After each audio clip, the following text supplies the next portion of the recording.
Let's talk. Giles Brown.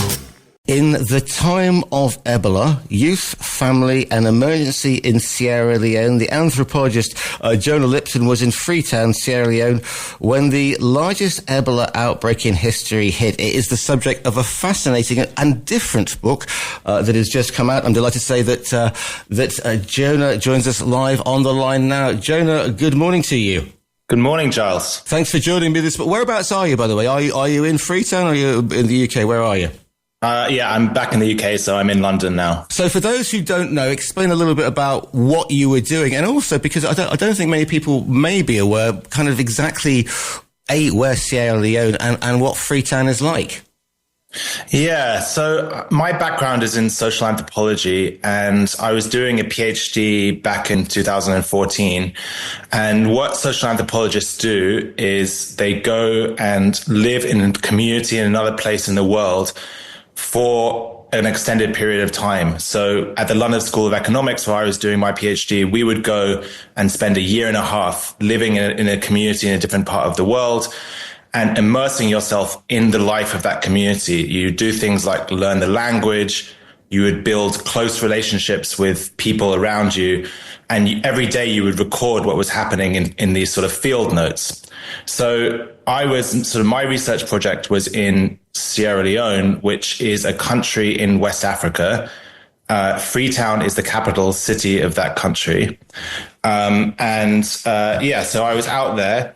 And I was actually out there before the Ebola epidemic. I think, Sierra Leone became kind of famous in the international news for the Ebola epidemic. There were previous things, of course, as well. But, this was the largest Ebola outbreak in history. And it affected 3 West African countries were at the core of the epidemic. There was Guinea, Sierra Leone, and Liberia. So I was out there living in this community in the capital city, Freetown, which is a coastal city. It's a big port town.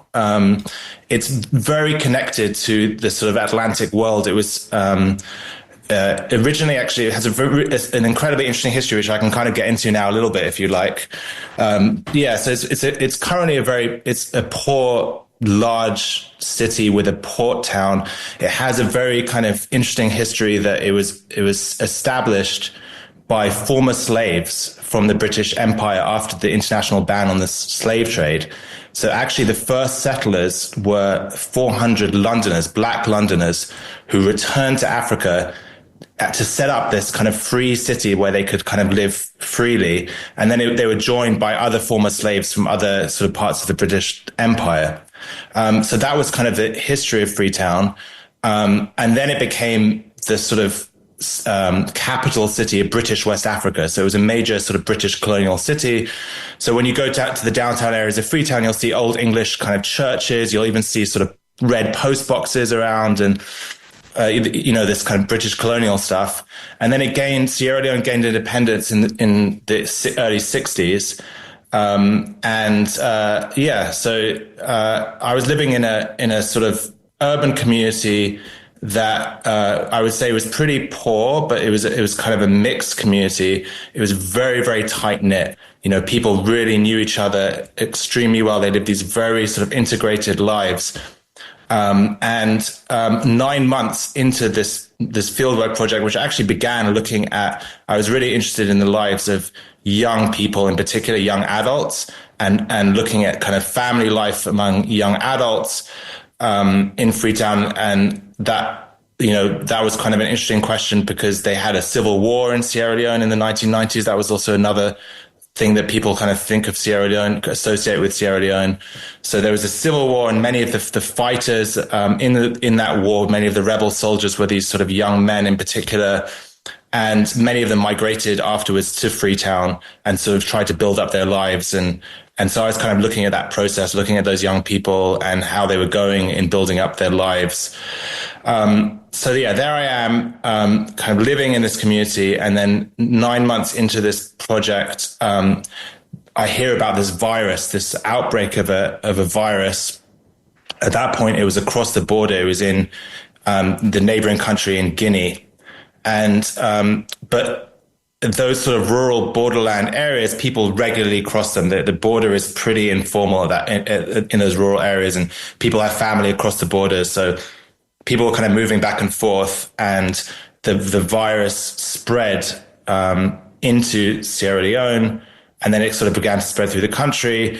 And then a state of emergency was declared, and the WHO, the World Health Organization, declared an international emergency, a health emergency of a public health emergency of international concern, and then after that, a major humanitarian intervention kind of landed in Freetown. But a couple of points on this one. How long was the time before you first start hearing these rumors about, there's something happening at the border, and there may be a virus out there? And obviously, Ebola is highly infectious. It's deadly. It kind of basically liquefies your organs, isn't it? It's a horrendous. It's a horrendous virus. And what was the sort of was the reaction? Did you feel this was building, or was it like literally one day you're sitting there, looking over the beautiful beaches of Freetown, and the next thing you're in this hellish situation? Yeah, so it was pretty gradual. I remember I first heard about it from one of my friends, who was hosting me, and he was he had this WhatsApp group, and there were these pictures of someone, in this horrible condition, and it talked about this virus that had spread across the border. On these WhatsApp groups, I was sort of used to a lot of sort of fake news, so I kind of didn't believe it at first, actually. But of course, it turned out to be accurate. Ebola is pretty infectious. It's a lot less infectious than COVID is, for example. It's not airborne. So you have to have direct contact with someone who is symptomatic or has died from the virus to sort of to catch the virus. But it's extremely deadly. About 50% of people who catch the virus did at that point at least die from the virus. So in Sierra Leone, across the whole outbreak, so this is across the 3 countries, there were 30,000 deaths between 2014 and 2016 because of the Ebola virus. So it started, I felt, as almost a kind of a rumor, and then it obviously did spread. The international response was kind of quite slow off the mark. They kind of didn't take it that seriously at the beginning. And then they sort of realized that this was something to be pretty afraid of. And there was a very, very large intervention, that landed after that. Were you given the option to get out? I mean, was that an option for you, or did you think, I'm going to stay here, or you couldn't move? Why did you take the decision to sort of stay there, as it were? Yeah, so I stayed for quite a while, a number of months after the outbreak, and when there was a state of emergency. I felt like, I didn't know people around me who had caught it by that point. And I felt, because of, like I just said, it wasn't airborne, and, you had to really be looking after people who are sick there, or washing the corpses of people who are dead. That was also another way that people caught the virus. I felt if I could avoid those things, I could be fairly safe. But when when it became quite scary for me was when international sort of commercial flights stopped operating. So some of the major airlines stopped flying there, and I was worried that I would get stuck there. And my department, there was one that still was continuing to fly, and my department, back in London, said, we really think you should leave at this point. So I left for 5 months, during which time I was really in close contact, with the community that I was living in. And then I returned after 5 months to sort of continue the research when it felt like it was safe enough to do that. So what measures were they? Did they lock down? Was it wearing masks? I mean, what was the day? Because obviously life in Africa is all on the streets, and especially in Freetown. I mean, the people are out mingling, aren't they? I mean, markets, etc. It is a life on the streets. So was there lockdown? Was there quarantine? I mean, how did it manifest itself, Jonah? Yeah, exactly. Yeah. So there was a state of emergency. There was a lot of checkpoints, on the roads. It was quite difficult to travel between towns. You would get kind of your temperature monitored. There were lockdowns, sort of not as long actually as the COVID lockdowns that many of us experienced, but they would have kind of 3-day lockdowns. There was quarantines of homes. So if someone was ill and that they received a positive Ebola test, which wasn't that straightforward at the time to get Ebola tests. It wasn't like a sort of rapid COVID test that we can do. But yeah, they had to be sent to a lab. But anyway, if they got that positive test, then their house was quarantined. So you would actually see like sort of police stationed outside the house, trying to prevent people coming in and out. But I think you really raised a good point about the life in African cities being public. It made it very difficult, to quarantine. People are kind of moving in and out of homes all the time. There's a kind of fluidity to social life there. There's a lot of life out on the streets. I think one of the biggest areas of regulation actually was around death and burial, which may be something we don't think about as much. But yeah, as I think I mentioned, it was through sort of washing. The traditional way of preparing a body for burial is through washing the corpse before the burial. And obviously, with Ebola deaths, that was really a dangerous thing to do and was one of the ways that it was transmitted. So there was a huge amount of regulation around that people were not allowed to perform burials themselves. And they actually established these teams who was trained to they called it safe and dignified burials. So they were trained to perform burials in a safe way, but also try to take on some of the sort of traditional ways that burials are performed so that people would kind of cooperate with it and also feel like they were able to grieve. And I actually had one of my, kind of what we call anthropologists call interlocutors, basically one of the people that I was doing research with, ended up being recruited in one of these burial teams, and invited me to come along, and I would keep a safe distance from the corpse, of course, but I was sort of observing as an anthropologist the activities of these teams. And it was quite interesting. I think like a lot of people felt a lot of tension between different sets of sort of obligations and expectations. So on the one hand, they wanted to follow these new regulations. They wanted to be safe, and not, spread the virus. But on the other hand, there's a lot of very strong obligations around performing burials in an appropriate way. You have to perform. People wanted to perform it at their local cemeteries where they would be buried along with other family members who had passed away. Or they wanted to, most people in Freetown are Muslim or Christian, so they wanted to have some of those practices involved as well. And it was, very tricky for people to kind of figure out how to sort of balance these different sets of expectations. Well, what I find interesting is the fact that we're not very well informed about this particular part of Africa, of West Africa, about Sierra Leone, about I don't know, Ivory Coast, etc. We sort of tend to, we always tend to think of the big, the Nigerias, the South Africas, the big, if you like, the big hitters, and we don't we tend to think from a Western point of view, we tend to use broad strokes when we're dealing with Africa, which is obviously you miss the nuances and you miss the, like you said, the lifestyle and also the practices and traditions. What made me smile, because you're looking at various people that you've been interacting with, and the name is it Kamara comes out, doesn't it? Is that quite a common name in Sierra Leone? Exactly. Yes, that's a very common surname. Yeah. Because I have two friends from Freetown, and their surname is Kamara, which made me smile when I saw this. So you're putting a human face then on this, because it'd be very easy to write I did this and then I did that, but it's the experience of people going through this sort of crisis. So we don't go, oh, it's another African story. Yeah, exactly. Yeah, I mean putting the human face on was really important. And I think that's something that anthropology can kind of bring to the table, because that's what anthropology is all about. That's sort of what we're trained to do. And I think like when there was, this was reported a lot in the news at the time, so people got a sense of it. But what people don't realize is that it means that their association with Africa is just sort of crisis and emergency. And actually, a lot of people are living these very sort of these family lives. There's people are watching football, people are listening to music, and they're living these sort of rich cultural family lives and also community lives.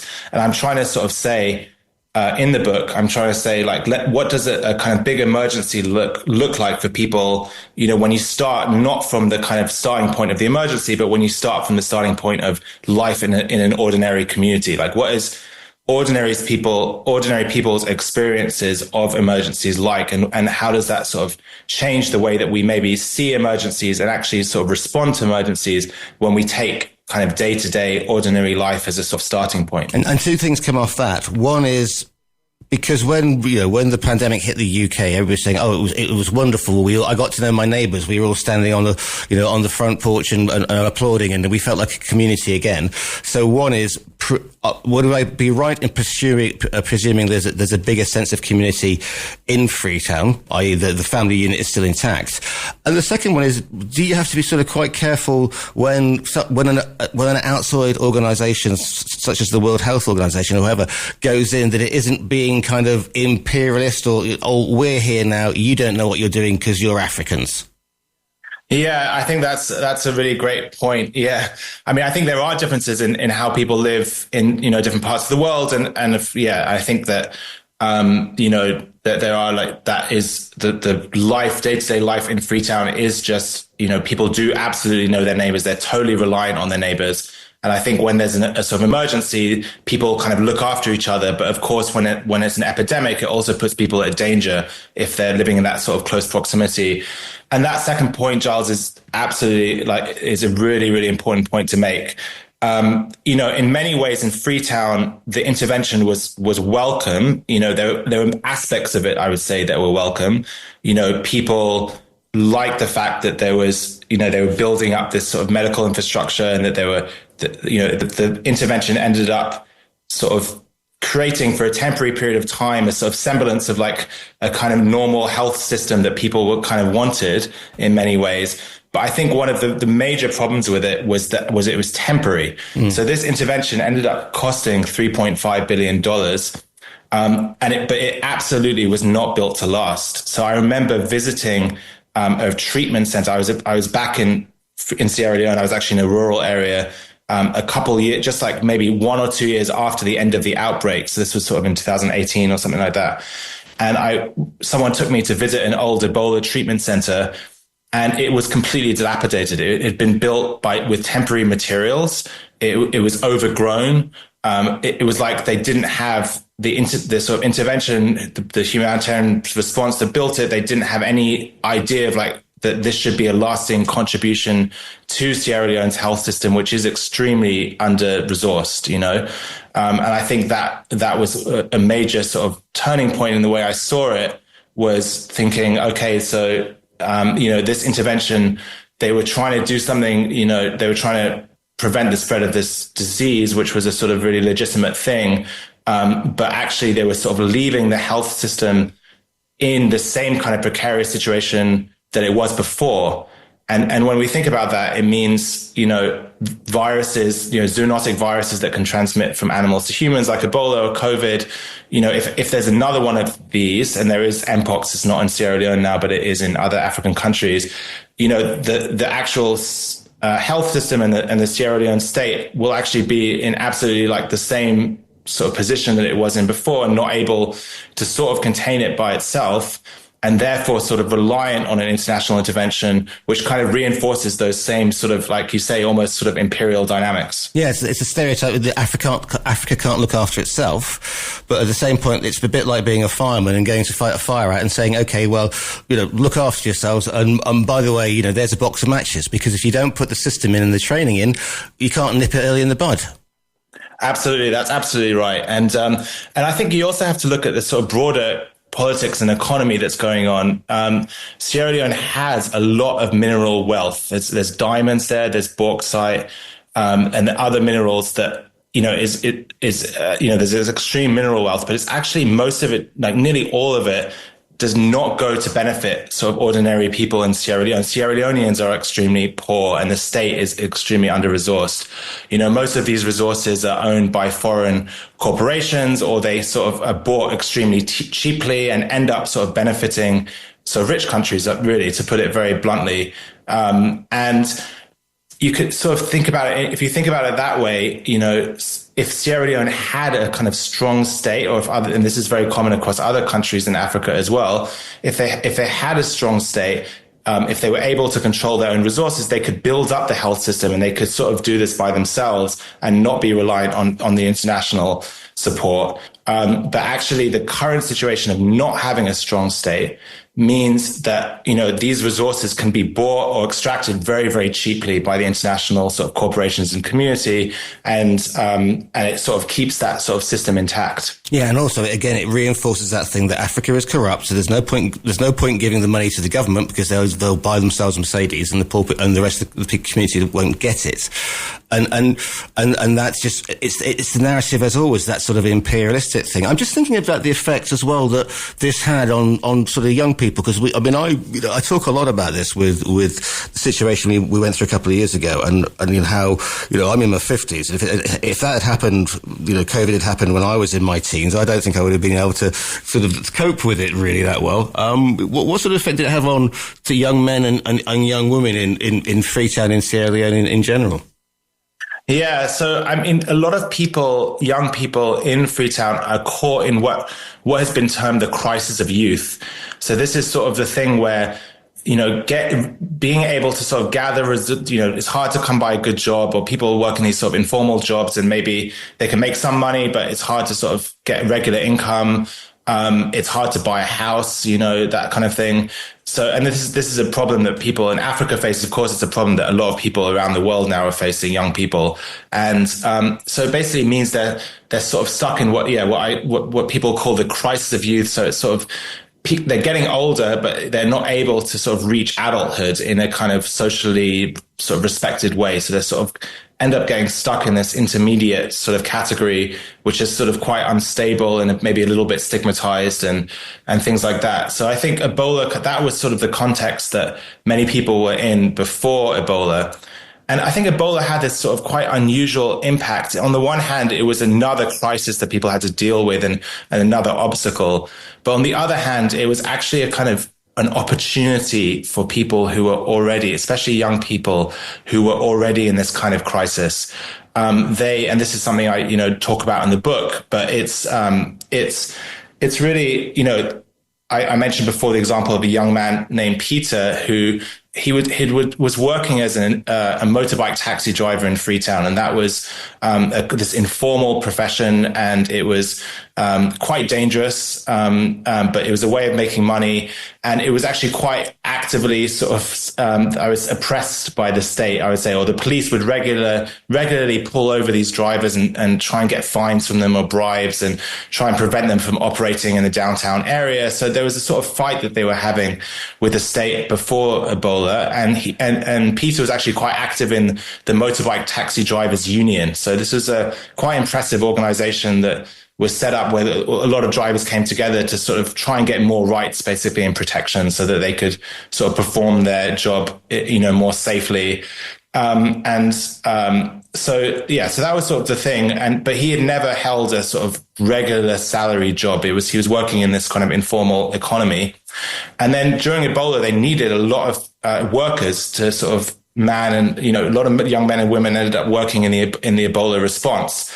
And so Peter was recruited as a motorbike taxi driver for one of the burial teams, and he would go and he would collect a sample from the person who had died, and he would take it on his bike to a lab to be processed, and that was the Ebola test. So he ended up performing this really important function, in the Ebola response that was really central, like a lot of young people. And he also had an income, it was a well-paid sort of normal income every month. It was reliable. And so, Ebola for him in this strange way was also a kind of opportunity to build something.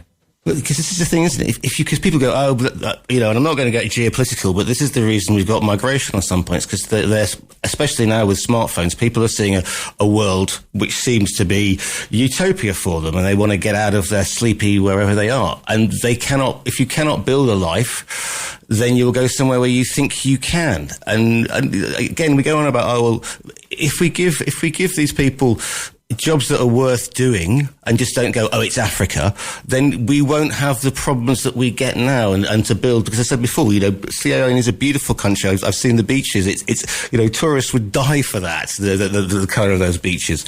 And that's perhaps, again, it's a problem, because did you see there was any resentment that, they came, we all had jobs, and now we're back to square one? Yeah, absolutely. Yeah. And I think that's really true, that people, do see, they do look at Europe and they and other places, and they think, this is actually, if I'm going to survive, I need to, if I need to make an income, this is the place I can do that, and to kind of send money back and support my family and build up in my own life. It's hard to do it in Freetown, and you have to think about all the broader reasons why that is. It's, there is this welfare, but most people don't get to see any of it, and I think the international community has a lot to say, a lot to do with that as well.